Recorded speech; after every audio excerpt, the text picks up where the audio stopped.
Our next topic would be enterprise resource planning and outsourcing in your section C, cost management. So let us briefly discuss what do we have in the subunit. Okay, first of all, we learned that the company makes long-term plans, business plan for the long term up to 10 years or 15 years or 20 years. Once we have made our long-term plans,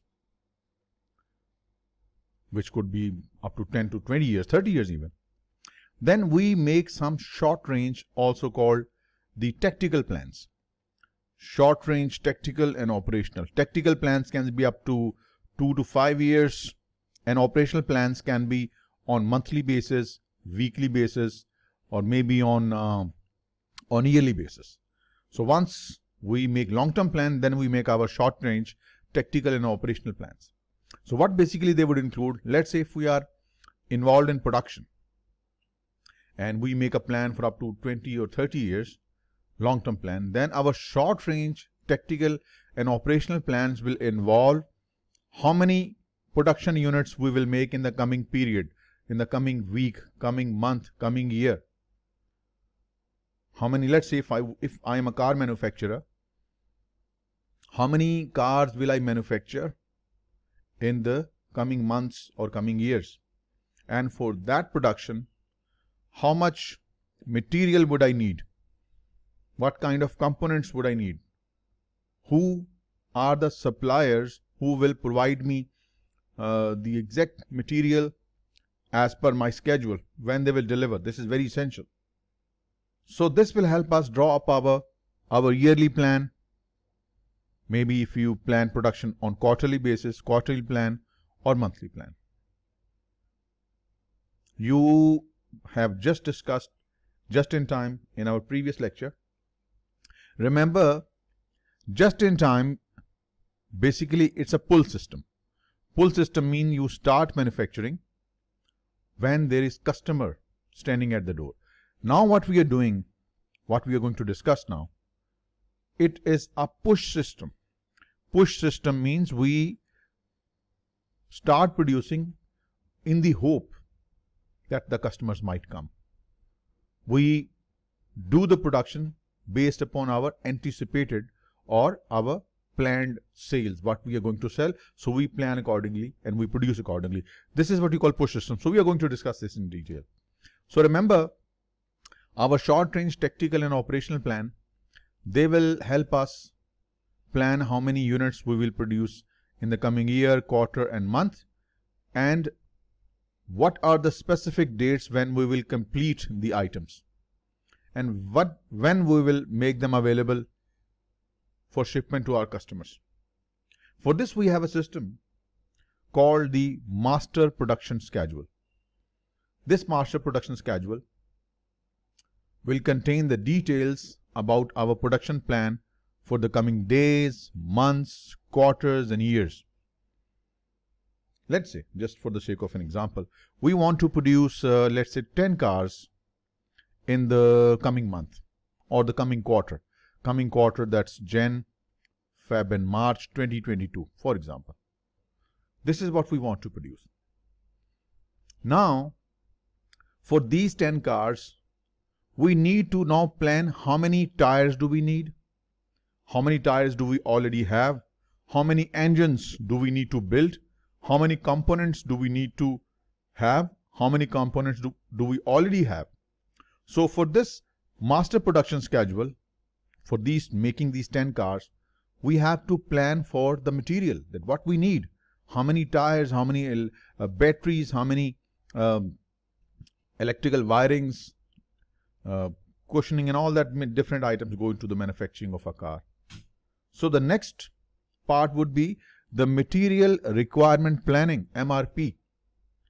This system will tell us that if you want to manufacture 10 cars, for those 10 cars, what do we have already? What is required to be purchased from our suppliers? So this is a very helpful tool. It will help us coordinate our manufacturing and our inventory management. Our inventory should be available so that we can make as per our planned production for the month, for the quarter, or for the year. So remember, it all starts with the short-range tactical and operational plans. They will become the foundation to prepare our master production schedule for our coming periods. Based upon our planned production, we will plan for the material. We need material for our production. So accordingly, since there are many hundreds of components that go into manufacturing and assembling a single car. So how do you manage this all? It is not possible to do it on the Excel sheets. Material requirement planning, maybe if your item is simple, it takes just 5 components, very good. You can do it on Excel sheets. Maybe you can make tables and see how many items do we need for different types of products we make. But when you're talking about cars are complex. They are complex pieces of machinery. So for that, maybe I need 5,000 different parts. And there are 10 cars, so it's going to be a lot of data which will be very difficult to handle in the Excel sheets. So for this, we have specific computer programs. They manage all our production related data. They will manage our production schedule, when we are going to produce what, and they will combine this with our inventory control system. So basically your MRP, called Material Requirement Planning, it combines 2 things. It combines your production schedule, when and what you're going to produce, and accordingly, based upon this production, how many components do we already have, and how many components do we need to order from our vendors so that they arrive on time. So basically MRP has 3 very important goals. 3 very important goals we must always remember. We need the right part, we need the right quantity, and we need it at the right time, so that our production doesn't stop. We need right part for manufacturing, we need it in the right quantity, the quantity we need for manufacturing, and we need it at the right time. We don't need it early, because if we receive it early, we may have to store it. We don't have to receive it late. Neither early nor late, just at the time we need it for production. So I just told you, gentlemen, that your MRP basically it's a push system. We know the difference between push and pull. Just in time is a pull system. You produce when the customer is standing at the door. Whereas MRP is a push system. We manufacture based upon our anticipated demand in the coming periods. Right? Just like the example I'm giving you. For example, an automobile manufacturer need only to tell the computer how many autos of each type are to be manufactured. Like in our example, we said we are going to make 10 cars in the coming quarter, and out of these there are 3 types of cars, A, B and C.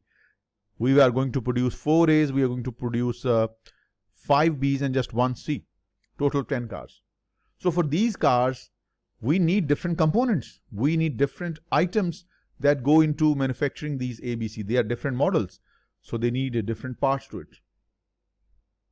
So what MRP, the Material Requirement Planning System in your computer, what it will do, it will see that if you need to produce 10 cars, out of these there are 4 A's, 5 B's and 1 C. And for these 4 A's, how many different components and sub-assemblies do we need? How many do we already have in the inventory? And when do we need different components? When they will be needed for manufacturing. Just like for B also, what components do we need? How many do we already have in the stock? And what are the shortages? Once it's done, and system will do it. You don't have to be worried about this. Your system will do it for you. Your system will compare what we need versus what we already have, right? What we need and what we already have when the items are needed. The system will see that the items that are not in stock, system will automatically generate purchase orders. These purchase orders will be routed to your different vendors X, vendor Y, vendor Z, vendor M. And the order will contain that we need certain items, these on these many dates. So your system knows that if I'm placing order with the vendor X, X will take 2 days to deliver.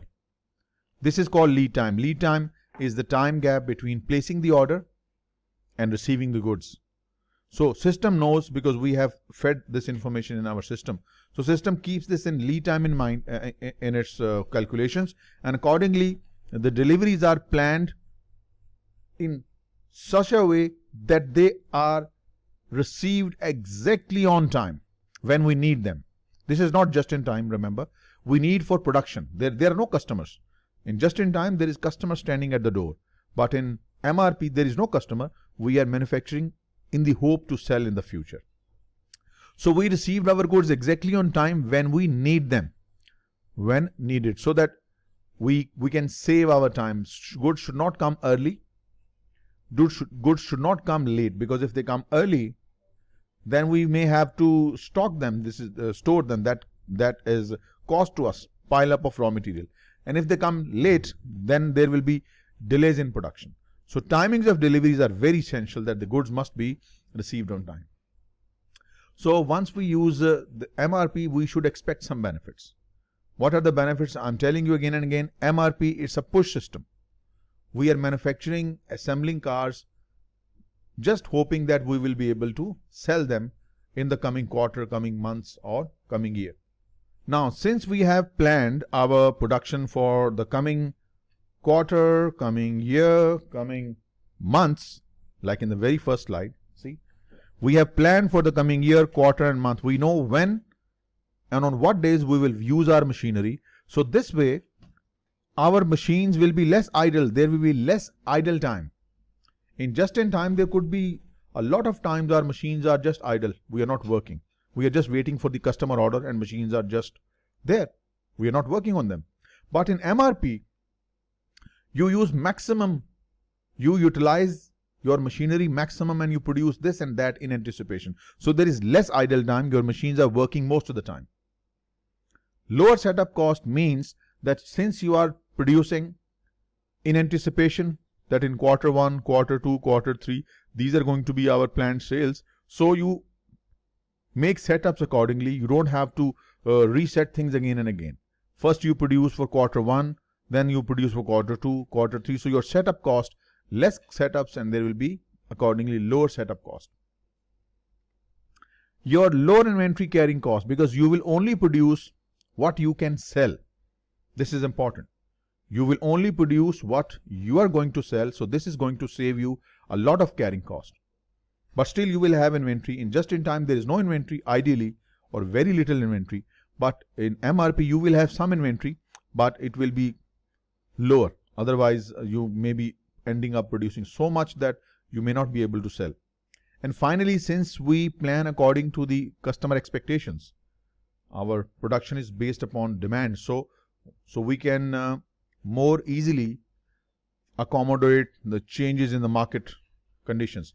If customer needs these days SUVs like Toyota, Prado, Land Cruiser, they are great in demand because there is a market for SUVs that is increasing. So if SUV sales is going to go up, so accordingly I will produce more SUVs.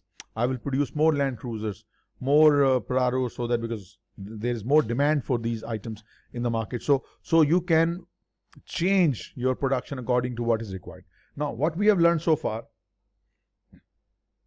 that we, based upon our long-term plan, we drive our short-term tactical and operational plan, and based upon that, we plan for production, which is called master production schedule.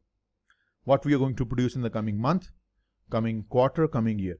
This master production schedule requires material requirement planning called MRP. That's what we are discussing. MRP, that plans for our production materials. Now, MRP doesn't know anything.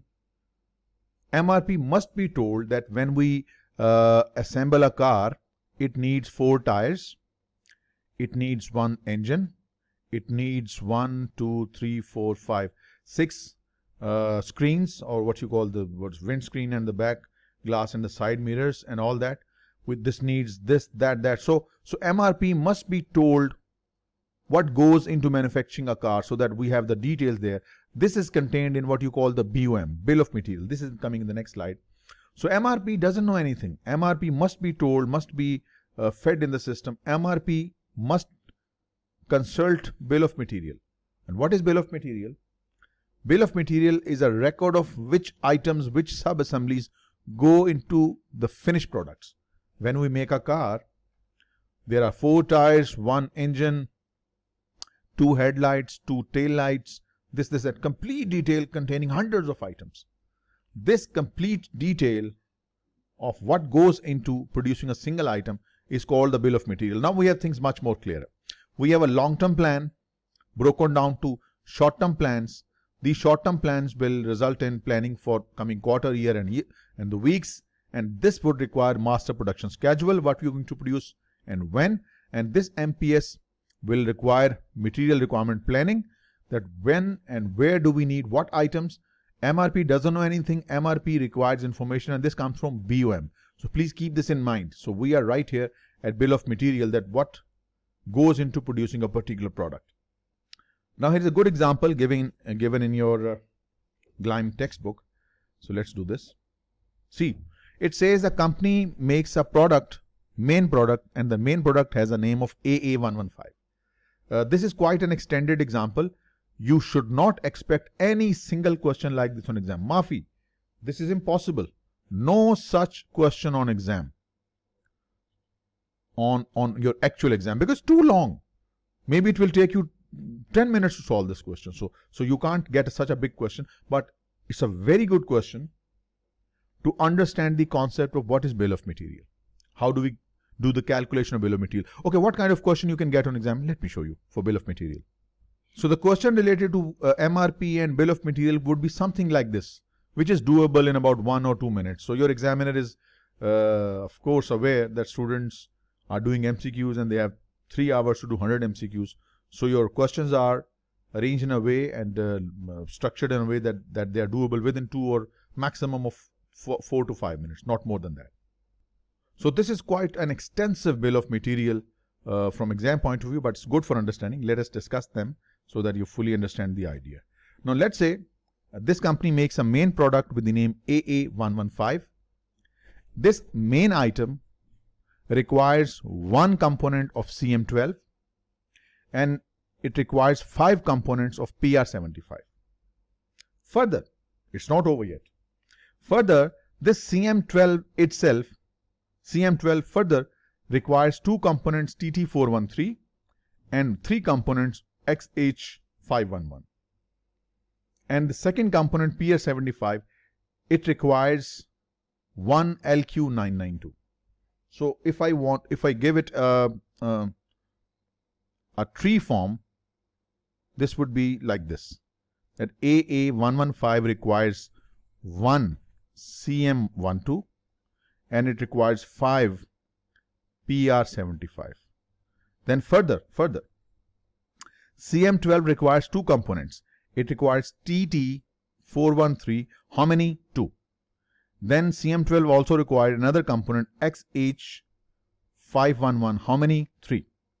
Then the second part, PR75, it requires just 1 component with the name LQ992 and it requires just 1 part of LQ. So this is the product structure tree. We will do question something similar to this on your questions selection.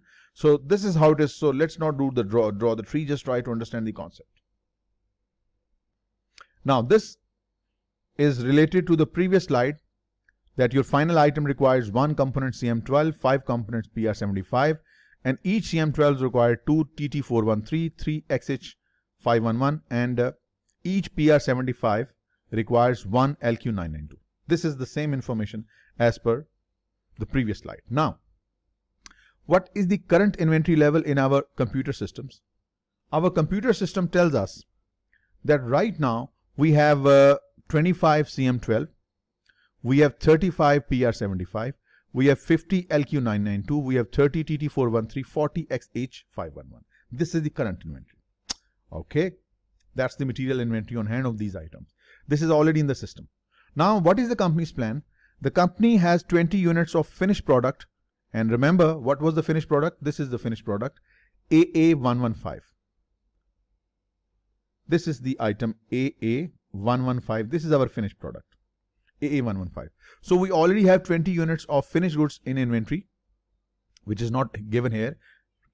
and company wishes to maintain this level throughout the year. So we want to keep these 20 units with us, which means we are not going to use it. We are going to keep it with us as they are. What we need now, production of 40 unit is scheduled for the upcoming month. We want to produce 40 AA115. That's the plan. As per the planned production, our system will generate this result itself. Since we want to produce 40 AA115 and each AA115 requires 1 CM12, so 1 into 40 means we need 40 CM12. That's right here. We need 40 CM12. Similarly, 1 AA115 requires 5 PR75. So 5 multiplied by 40, we need 80. 5 times, 200. 5 times 40, we need 200 PR75. Now, this is interesting. This is our quantity needed. 40 CM12s are needed as for production and 200 PR75. But we already have 25 CM12. Look at this. These 25 units we already have. So then how many do we need to build? 40 minus 25, 15. We already have some PR75. How many? 35. So 200 less 35. Then 200 less 35, we need to build 165. It's not over yet. Still it will move forward. We further know that CM12 is composed of two things, TT413 and XH511. TT413 and XH511. Now look. Each CM12 requires 2 TT413 and 3 XH511. Since we need 15 CM12, 15 multiplied by 2, 30. We need 30 TT413 and we need 165 PR75. And how many PR75 are used? 3. 165 into 3. We need 165 PR75 require how many? 1 unit of LQ995. So it's going to be just 165 into 1, 165. Then we have LXH511.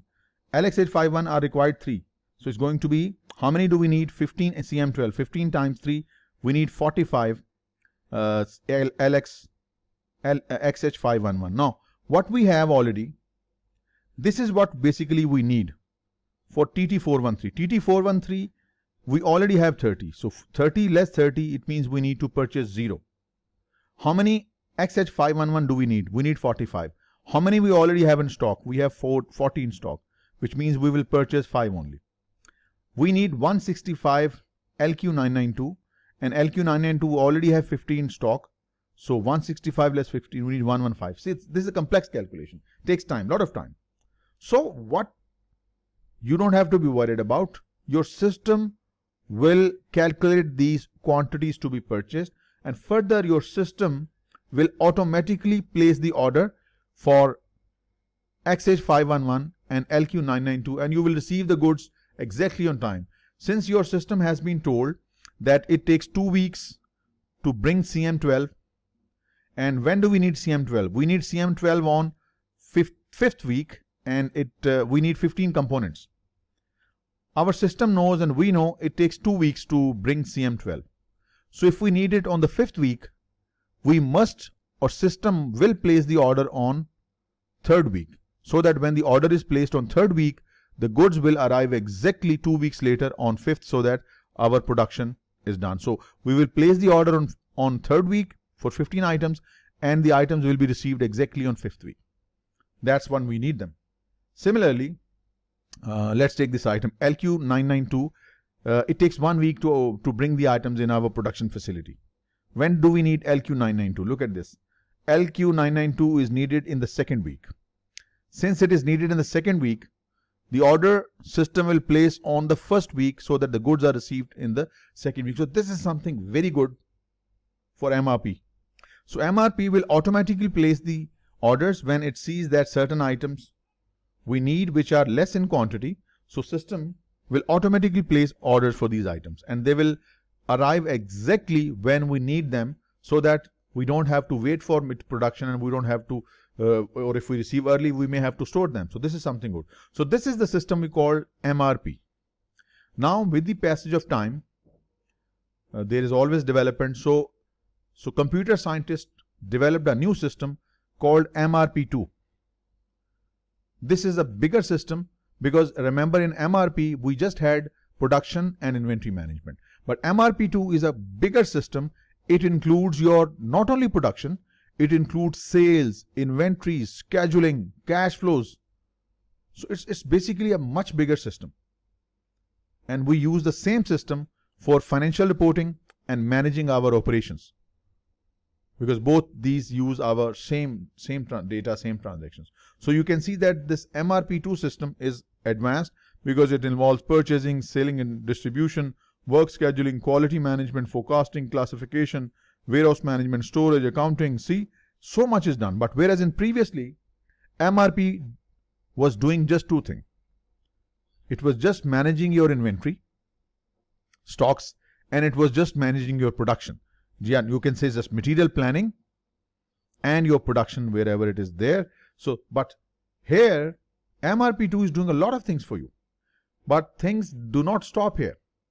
With the passage of time, we moved into one major improvement. Remember, previously it was MRP, just MRP. With the passage of time, MRP developed into a bigger system called MRP2. And with the passage of time, MRP2 evolved and became a much complex system called ERP, Enterprise Resource Planning. You know that it's SAP, Oracle Financials, a much comprehensive system. So with the passage of time, now we have a much bigger and sophisticated system called ERP, that is Enterprise Resource Planning. So what is ERP basically? ERP uses centralized data, and many applications use the same data set for finance and accounting, human resources, manufacturing, supply chain management, project management, customer relationship management, many things which were not done by MRP2. So with the passage of times, we got now the most latest version of our resource planning system. So from MRP to MRP2, from MRP2 to Enterprise Resource Planning Software, which is a much comprehensive system. So you can see that MRP was a very small part. This is MRP. It became bigger into MRP2. Then this MRP2 further evolved into ERP. So remember, ERP and MRP, they are similar, but ERP is much bigger. MRP and ERP, they are not same. ERP is much bigger and it includes MRP. Right? So ERP is a much bigger system. So ERP is so pervasive that even it is helping you in your hiring decisions. Who should we hire? Person A, person B, person C. What and where should we invest? See, this is much more helpful than just MRP or MRP2. Right? So remember, a company that was, so if you just need production and inventory management, just go for MRP system. Just go for this. But if you need diverse helps from your system, you need financial management, you need supply chain management, manufacturing resource planning, HR, customer relationship management, then of course for that you need ERP. So if your company is simple, small production system and purchasing, MRP is fine. But for larger complex businesses, those who can afford, they employ ERP. And of course these are the two big names there, SAP and Oracle Financials. These are the two well-known ERP systems. So your ERP systems are going way ahead than what we discussed. See, this is being done by, these are the different modules of your SAP: sales and distribution, material management called MM, production planning PP, quality management QM, plant maintenance PM, human resources HR, industry solutions IS, workflows, project systems, fixed assets management, controlling, and FI. These are the two modules that are very relevant to the CMA's financial accounting and the controlling CO. But look at this, not just this, SAP has got so many things into it. Your business is now run by centralized data hub with many applications and modules accessing the same database, and now the things are much more speedier now. Now with the passage of time, we didn't stop at ERP. ERP, we have moved one step ahead. Now we have ERP2. ERP2 now, this is what we mean. ERP2 is one step ahead.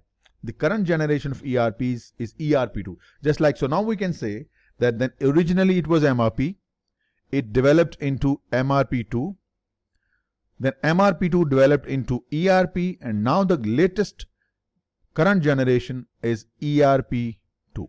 So what is added in ERP2? ERP2 goes beyond than your just simple ERP. Why? Because previously there was no involvement of shareholders, creditors, strategic allies, customers, suppliers. So it's much more extended, and it also includes an advanced version of supply chain management. What it is, we will discuss it in our detail lecture in the next class, where we will discussing the next unit that contains supply chain management. So what are the advantages then? When you use ERP, advanced systems, it will lower your inventory cost. You will keep only what you need. There will be greater productivity. You will be using less resources to produce, better decision making. Your customers will be happy. You can integrate your global operations. One is in UAE, China, Saudi, Jordan, Kuwait, in different countries, Oman for example, and you are able to connect them all. This is the major advantage of ERP, and flexibility as well. Now, what are the disadvantages? If your system implementation fails, it will result in loss of money, loss from failed implementation. If implementation couldn't be done effectively or correctly, it will result in loss. And even if it starts working, it's a very costly exercise to implement ERP. It requires a lot of money. You need, once ERP is implemented, you need to convert your current data, which might be Oracle based or any other software you're using. So you need to convert your data into the form that is usable in ERP or ERP2. You need to provide training to your employees, which is a cost. You need to maintain the software. It's not just once you install the system and it is okay forever. You need to maintain it, and you need employees who are capable to run the system for you. That was ERP2. Then we have another important aspect, outsourcing. Sometimes, and most of the time, we outsource, or we just transfer our work to some outside firms who do our work. Like for example, data processing work, maybe I can outsource this work to firm A. Firm A will do my data processing. I don't need an accounting department because my business is small. So I transfer my accounting function to a firm B. Firm B is managing my accounts. I don't need a full HR department. So my human resource department has been outsourced to firm C, right? And or I may, if I'm a hospital or a medical establishment, I might transfer the medical coding and transcription work to a third party. So outsourcing means transferring your work to another firm who performs your work. Outsourcing. You may transfer some service, or you may start transferring producing of some goods. Like if I'm a manufacturer and I produce an item X, some components of item X can be outsourced and can got manufactured from third party. Then we have two important concepts within this outsourcing. Next is the concept insourcing. What is insourcing? Let's say previously I transferred accounting work to a firm X, and I find that now we need a fully functional department of work for accounting. So I simply cancel this contract and I brought this accounting work back to my company. This is called insourcing. So insourcing basically is the transfer of an outsourced function back to the company, is called insourcing. Then there is a very important term called co-sourcing. This is important in current context. Co-sourcing means, let's say I want to start an internal audit department. So what I do, I go to Ernst & Young, one of the largest audit firm. I ask them to provide me 2 internal auditors, and I take 3 people from my own company, and now a team of 5 people, they run this internal audit department. So I have my own employees, my internal staff, and I have these 2 external staff from E&Y. Now I have these 5 people running this internal audit department. This is called co-sourcing, where a department is being run together by internal and external staff. Then there's a very important point to know: what are the advantages and disadvantages of outsourcing? When we outsource, there are certain advantages, certain benefits. What are the benefits when we outsource? The first benefit is that the outsourcing service provider is reliable. They are in the industry for many years, so they are reliable. My cost will reduce. Running a full accounting department could be costly, so it will reduce my cost. It will also avoid a risk of obsolescence. I don't need to buy my machinery or buy my computers. There is no risk of obsolescence, and I will have access to latest technology. So these are the advantages, but there are certain disadvantages also. When you outsource, someone else is doing your work. So when someone else is doing your work, you have to depend on outside party. First, your accounting work was in your control, but now since you have transferred it to someone else, so you lose control over a function that you perform yourself. So these are the advantages. So when you decide whether should you go for outsourcing, should you go for insourcing or co-sourcing, you need to see the cost and benefit, cost versus benefit, and then you go for the final decisions. That completes your topic, and now we will be doing questions. The topic is over. Okay, now in contrast to just-in-time manufacturing, JIT, material requirement planning is what? It's an automated system. Just-in-time is also an automated system, so this is not the right description. MRP is a manual system. No, it is not a manual system. MRP is a push system. Yes, because it pushes the production for sale. We plan in anticipation of demand, but in just-in-time, we only produce when there is a customer standing at the door.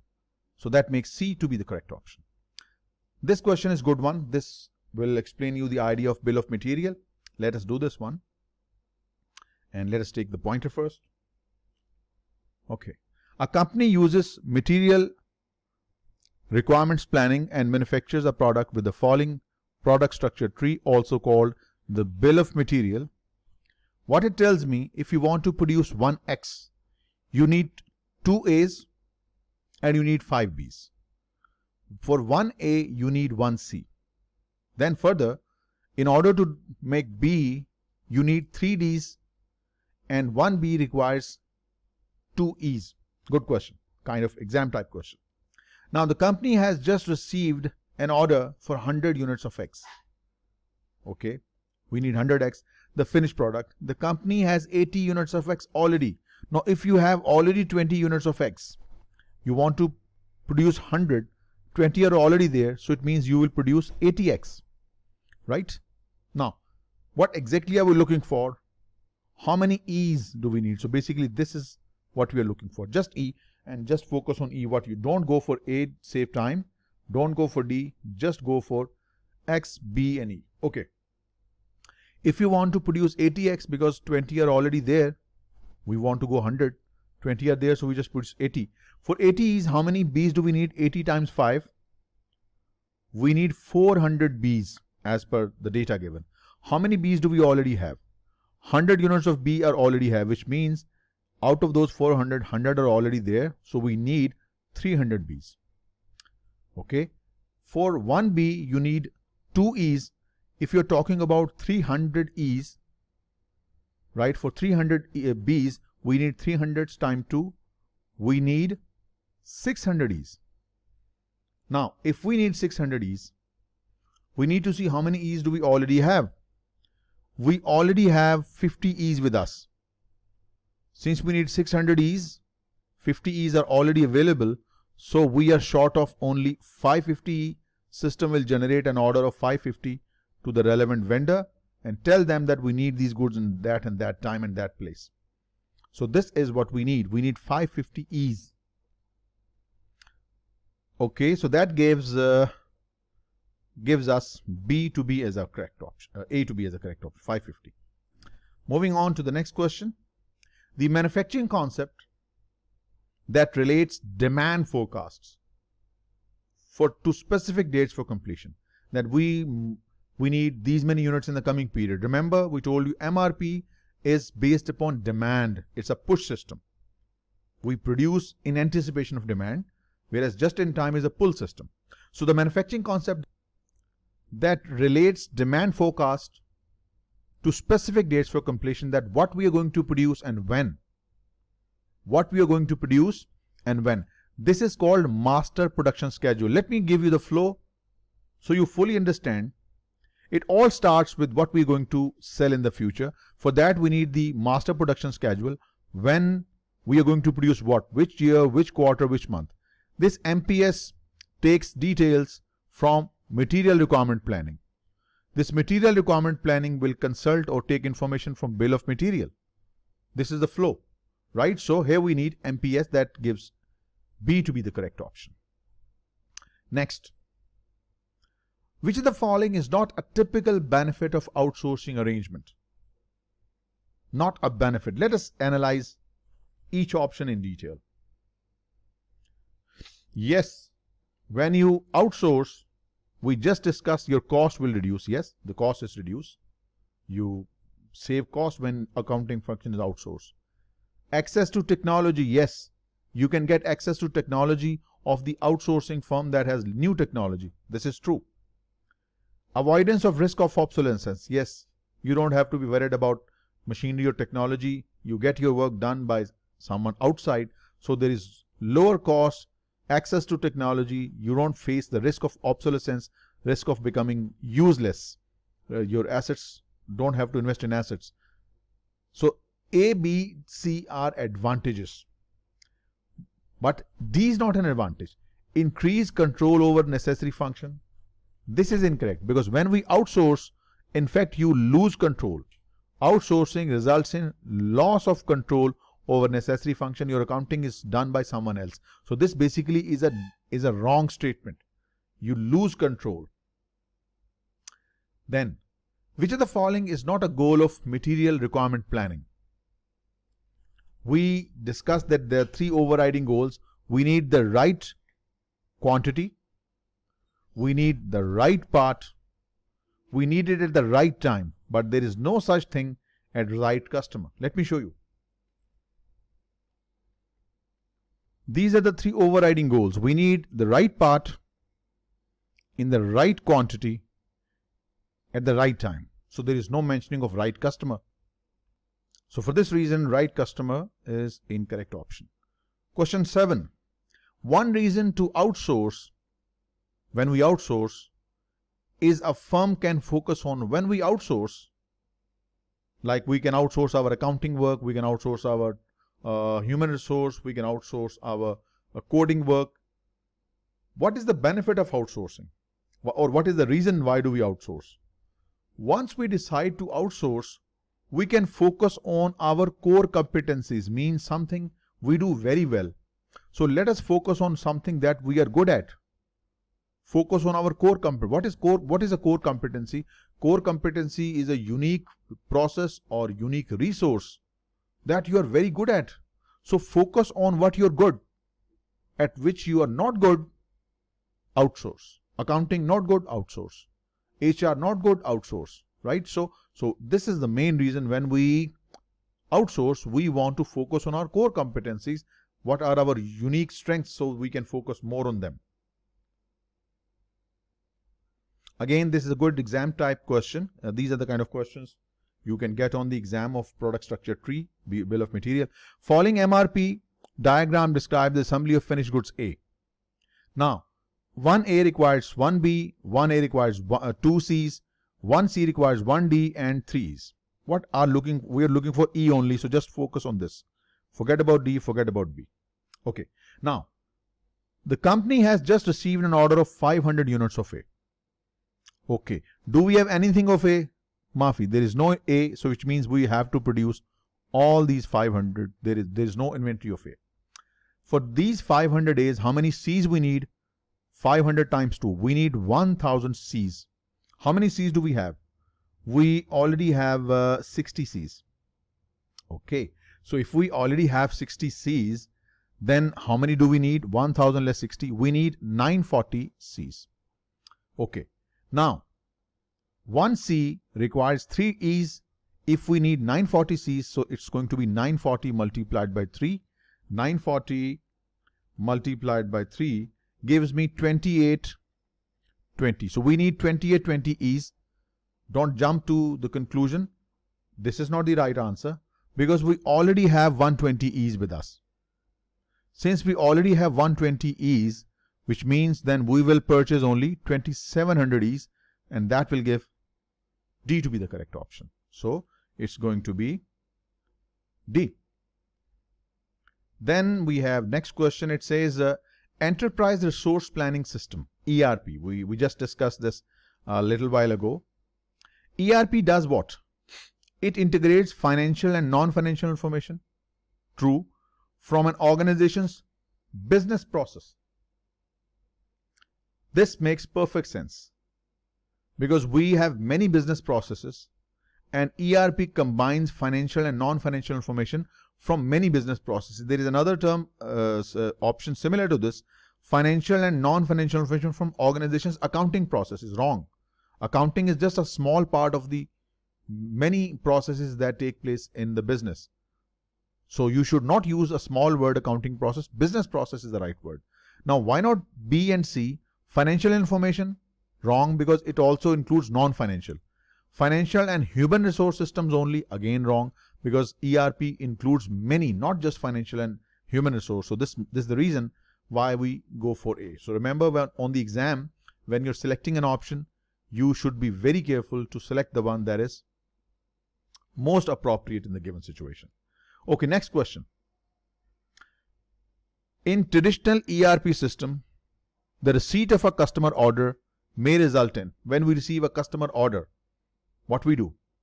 A, customer tracking of the order progress.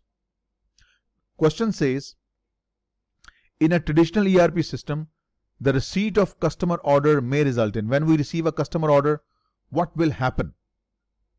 What will happen? The result. The customer tracking of the order's progress. We want to see what will happen. This is maybe an assistance to the customer. To what extent have we been able to deliver the order? We want to see the consequence of receipt. What will happen when we receive a customer's order? Automatic replenishment of inventory by the supplier. Totally irrelevant. We are talking about when we receive a customer order, not when the supplier refills. Replenishment means to refill our stock. When we use our stock, we need to buy more so that we can refill it or repurchase it. This is called replenishment. So this is again wrong.